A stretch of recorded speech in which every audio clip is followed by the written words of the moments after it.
Hoje a gente vai falar do Jaguar E-Type, considerado unanimemente o carro mais bonito de todos os tempos. O Jaguar E-Type é uma mescla do carro de corrida e um carro de rua, onde eles pegaram todo o sucesso que o D-Type conquistou nos anos 50, sendo campeão de Le Mans 3 anos seguidos, e transformaram num carro de rua.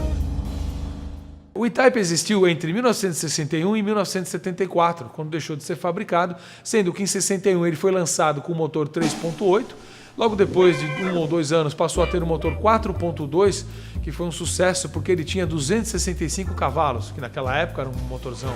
Era um carro com design ultra moderno para a época. E ele é um carro que até hoje é tido como uma maravilha mecânica, uma maravilha do design principalmente. Pra vocês terem uma ideia, o E-Type era um carro tão bem desenhado, um design tão moderno, que até o Enzo Ferrari, do alto da arrogância dele, disse que era o carro que ele gostaria de ter desenhado. E uma outra curiosidade é que se você for até Nova York, no MoMA, Museu de Arte Moderna, você vai encontrar uma unidade do E-Type lá como sendo um ícone do design moderno. O E-Type tem umas características muito específicas. Ele tem um painel desenhado baseado nos aviões de caça da época. O próprio desenho do carro é um charuto, né, como seriam os aviões. O Jaguar E-Type fez tanto sucesso com seu design, sua história, que a Jaguar, em 2013, resolveu lançar o F-Type. Era o D-Type, E-Type e o F-Type, que agora já é um carro com uma concepção completamente moderna e eletrônica, mas que remete, o design remete ao E-Type. O E-Type, para mim, é a coisa mais maravilhosa que tem para dirigir, para passear, para curtir e para acelerar. Então, vamos testar o E-Type? Vamos ver se ele é bom mesmo ou se ele é só bonito.